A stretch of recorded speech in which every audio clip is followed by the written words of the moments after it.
नमस्कार साथियों, कक्षा 12 हिस्ट्री का मॉडल पेपर जो नया आया है 2021 वाला, इसको हम सोल्व करेंगे। प्रश्न इसमें दिए गए हैं, उत्तर मैं आपको बताऊंगा। प्रत्येक सब्जेक्ट सोल्व करने की कोशिश कर रहे हैं। पहले भी हमने कुछ कर लिए। कक्षा 12 मोस्ट इम्पोर्टेंट क्वेश्चन 2021 के नाम से जो प्ले लिस्ट है वहाँ मिल जाएंगे। तो इसमें जो भी क्वेश्चन दिए गए हैं, एक चीज़ बार बार मैं कहता हूँ, इस मॉडल पेपर से, क्योंकि ये कोई फेक मॉडल पेपर नहीं है, आरबीएसई ने इसे जारी किया है, तो इस मॉडल पेपर से क्वेश्चन 101% पूछे जाएंगे। कहाँ कहाँ से कैसे कैसे क्वेश्चन पूछे जा रहे हैं और उत्तर तो मैं बता रहा हूँ। तो छोटा सा वीडियो है, इसे लास्ट तक देख लेना। इसमें जो दिशा निर्देश, कोई ये इश्यू नहीं है कि कमेंट करेंगे कि वो सही तो है कि फेक तो को नहीं गए, तो बिल्कुल सही देख सकते हैं। 2021 वाला साइट पर जाकर भी आप देख सकते हैं, वही मॉडल पेपर लिया है जिसकी 180 पेज की पीडीएफ आई है, वो मॉडल पेपर है दोस्तों। तो परीक्षार्थियों के लिए सामान्य जो निर्देश हैं वो आप देख लें, पढ़ लें। पूर्णांक 80 नंबर का रहेगा, समय वही 3.25 घंटे का रहेगा। प्रश्नों में कुछ चेंज है, देख सकते हैं क्या चेंज है। तो इसमें खंड आएंगे, आप देख सकते हैं A B C D E। तो इसमें 1 से 10 तक जो क्वेश्चन आएंगे 1-1 नंबर के आएंगे। 2 से 11 तक के क्वेश्चन है वो 1-1 नंबर के आएंगे। इस प्रकार से ये 20 अंक के आपके क्वेश्चन हो गए। उसके बाद में आपके 12 से लेकर 19 तक 8 क्वेश्चन है। ये कितने कितने अंक के आएंगे? 2-2 अंक के, 16 अंक के। उसके बाद में 20 से 23 4-4 अंक के हैं। 4 क्वेश्चन आएंगे 4-4 नंबर के, 16 नंबर हो गए। 24 और 25 ये 2-2 अंक के, 2 क्वेश्चन आएंगे 5-5 अंक के, 10 नंबर ये हो गए। 26 से 28 3-3 अंक के आएंगे और 3 क्वेश्चन आएंगे 6-6 अंक के, 18 नंबर ये हो गए। पहले 30 क्वेश्चन आते थे, अब आपके 28 क्वेश्चन हो गए 80 नंबर में। ठीक है, तो किस प्रकार के क्वेश्चन है आप देख सकते हैं। सेक्शन ए में पहला हमारा सेक्शन है, उसमें आप क्वेश्चन देख लें।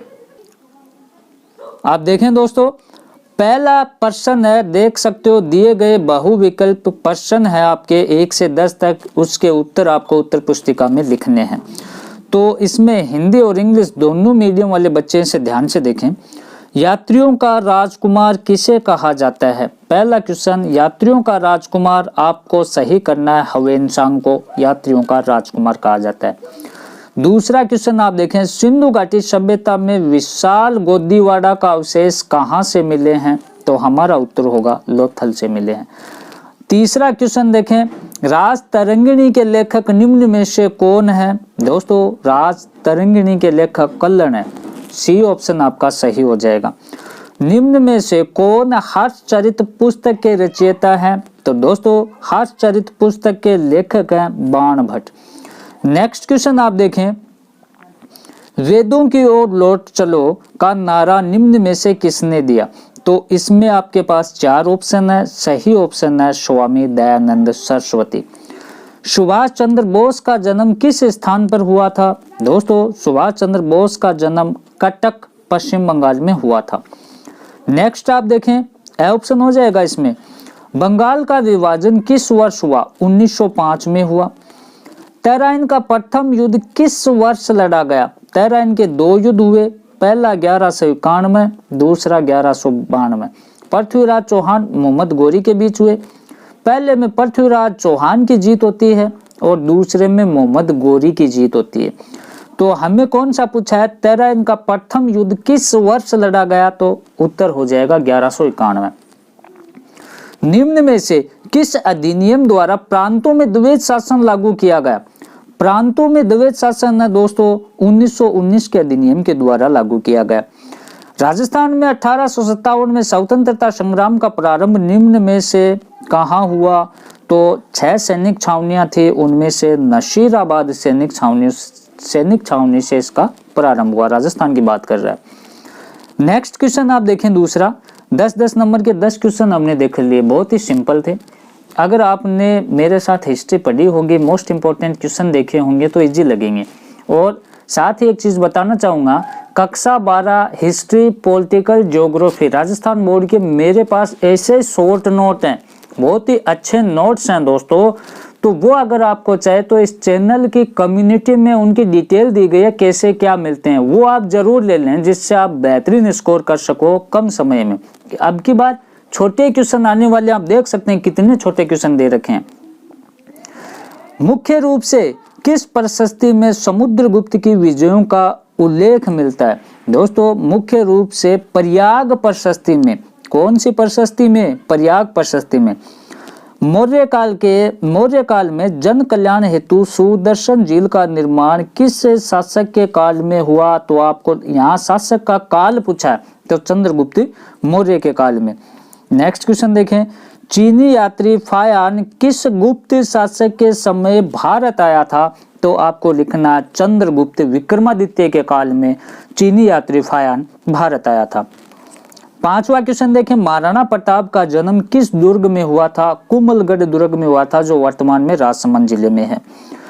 नेक्स्ट है, भारतीय राष्ट्रीय कांग्रेस के प्रथम अध्यक्ष, ये महासचिव या स्थापना करने वाले को नहीं पूछ रहा है, प्रथम अध्यक्ष पूछ रहा है। कौन है? WC बनर्जी, मतलब व्योमेश चंद्र बनर्जी। नेक्स्ट क्वेश्चन आप देखें, स्वराज शब्द का सर्वप्रथम प्रयोग किस समाज सुधारक ने किया था? तो आपका उत्तर होगा दयानंद सरस्वती। नेक्स्ट, करो या मरो का नारा किस आंदोलन के दौरान दिया गया था? करो एंड मरो का नारा भारत छोड़ो आंदोलन के दौरान है वो दिया गया था। तो उसके बाद में आप देखें, निम्न प्रश्नों के रिक्त स्थान की पूर्ति अपने उत्तर पुस्तिका में कीजिए। तो आप देखें, पहला 9th नंबर क्वेश्चन है, को प्रथम भारतीय स्वतंत्रता संग्राम हुआ था, स्वाधीनता संग्राम हुआ था, तो कब हुआ था? आपको पता है 1857 को हुआ था प्रथम। दूसरा आप देखें 10वां, विजय सिंह पथिक का मूल नाम क्या है? मैं एक चीज फिर से कहना चाहूंगा, बहुत शॉर्ट नोट हैं, सारे क्वेश्चन आ रहे हैं। वहां पहली चोटी बताया था बिजोलिया किसान आंदोलन में कि विजय सिंह पथिक का मूल नाम भूप सिंह है। तो ऐसे ऐसे शॉर्ट नोट हैं दोस्तों, वो आप जरूर लें, कम्युनिटी में आप देख लें, वहाँ डिटेल दी गई है और आप डिटेल से पढ़ें। मोस्ट इंपोर्टेंट क्वेश्चन भी देख लें, प्ले लिस्ट में जाकर भी आप जरूर देखें। विजय सिंह पथिक का मूल नाम भूप सिंह था दोस्तों, क्या था? भूप सिंह। नेक्स्ट है, खालिस्तान ब्रह्म समाज के संस्थापक कौन थे? तो ब्रह्म समाज के राजा राम मोहन राय। फिर नेक्स्ट क्वेश्चन आप देखें, बच्चों आप किसी भी सवाल में अटक गए हो, आपसे सोल्व नहीं हो पा रहा है, बस आपको उस क्वेश्चन का फोटो लेना है, क्वेश्चन को क्रॉप करना है और 5 सेकंड के अंदर अंदर आपको क्वेश्चन का वीडियो सॉल्यूशन मिल जाएगा। फिर चाहे आपका क्वेश्चन होमवर्क का हो, CBSE, UP, Bihar, Maharashtra, Rajasthan, MP, किसी भी बोर्ड का क्यों ना हो, चाहे IIT, JEE, नीट क्लास 6 से 12 का सवाल हो, इन सब का जवाब मिलेगा डाउटनेट ऐप पर। या फिर कोई भी सब्जेक्ट हो जैसे physics, chemistry, math, biology, science, सभी का जवाब मिलेगा आपको डाउटनेट ऐप पर। साथ ही कक्षा 9 से 12 के बच्चों के लिए चल रही है इंग्लिश और हिंदी मीडियम में लाइव क्लास, यानी पूरी पढ़ाई होगी डाउटनेट ऐप पर। 3 करोड़ से ज्यादा डाउटनेट ऐप पर लोग पढ़ाई कर रहे हैं, तो डाउनलोड करें डाउटनेट ऐप को, लिंक डिस्क्रिप्शन में दिया। पूरा पेपर आपको एक एक क्वेश्चन देखना है, पूरा सोल्व यहाँ नहीं होगा क्योंकि बड़े क्वेश्चन आ जाएंगे जैसे जैसे आगे चलेंगे तो काफी लंबा समय लग जाएगा इसमें। तो आपका पूरा पेपर 3.25 घंटे में करने का है, तो मुझे भी 3.25 घंटे लग जाएंगे बोलते बोलते। तो मैं ये तरीका अपनाता हूँ कि बड़े क्वेश्चन ना प्ले लिस्ट में जाकर देखें या नोट्स लेकर वहां से देख लें, कैसे भी तैयारी करें, अपने बुक से कर लें, कैसे भी करें, लेकिन यहाँ संभव नहीं है। तो पहले आपको क्या करना है, पूरे क्वेश्चन देखने हैं, कौन से सेक्शन से कितने कितने नंबर के आ रहे हैं। तो 12वां क्वेश्चन किस प्रकार का आएगा कि वर्तमान में कौन से ऐतिहासिक और साहित्यिक स्रोत न्यायिक साक्ष्य के रूप में मान्य हैं?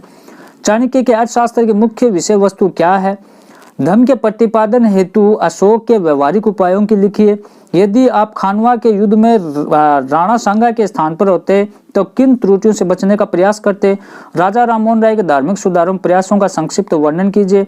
मत्स्य संघ का भारत राजस्थान में विलय किस प्रकार से हुआ?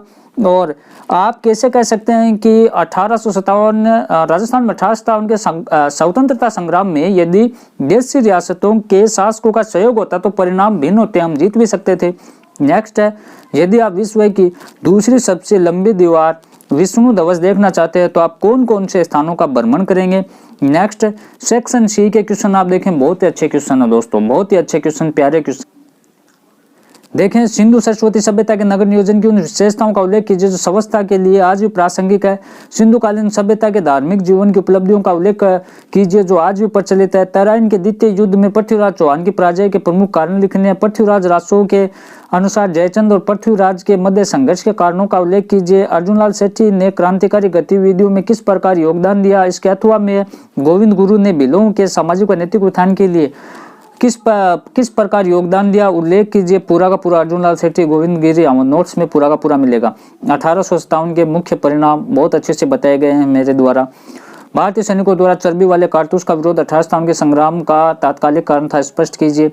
तो इस प्रकार से ये कुछ क्वेश्चन थे। सेक्शन डी में भारत के मानचित्र में निम्नलिखित स्थानों को आपको अंकित करना है। कलकत्ता, मेरठ, नासिक, दिल्ली, पूना, बम्बई, मद्रास, सूरत, अमृतसर, लखनऊ, यहाँ भी अथवा में दे दिया उन्होंने। नेक्स्ट है मानचित्र में ऐतिहासिक स्थल राजस्थान के कालीबंगा, कोटा, जोधपुर, कानपुर, झांसी, अथवा में दे दिया लोथल, जयपुर, बूंदी, बैरकपुर और बरेली। और ये सेक्शन में देखें आप, गुप्तकालीन कला साहित्य विज्ञान के क्षेत्र में उन्नति का वर्णन कीजिए। चोलकालीन प्रशासन का वर्णन कीजिए। चोलकालीन कला साहित्य का वर्णन कीजिए। प्राचीन भारतीय इतिहास के देखो यहाँ 3-3 अथवा में क्वेश्चन आ रहे हैं, बड़े में 3-3 आ रहे हैं, आप देख सकते हैं। तो इस प्रकार से जो कक्षा 12 मोस्ट इंपोर्टेंट क्वेश्चन 2021 है, वहाँ हिस्ट्री, पॉलिटिकल, ज्योग्राफी, हिंदी, अंग्रेजी कई मॉडल पेपर मिलेंगे, मोस्ट इंपोर्टेंट क्वेश्चन मिलेंगे। वहाँ देखिए डिटेल से भी मैंने हिस्ट्री करवा रखे हैं, वहाँ पढ़े। नोट्स चाहिए तो इस चैनल की कम्युनिटी में देखें। हर प्रकार का तामझाम है आप लोगों के लिए, बस तैयारी आपको करनी है। धन्यवाद दोस्तों।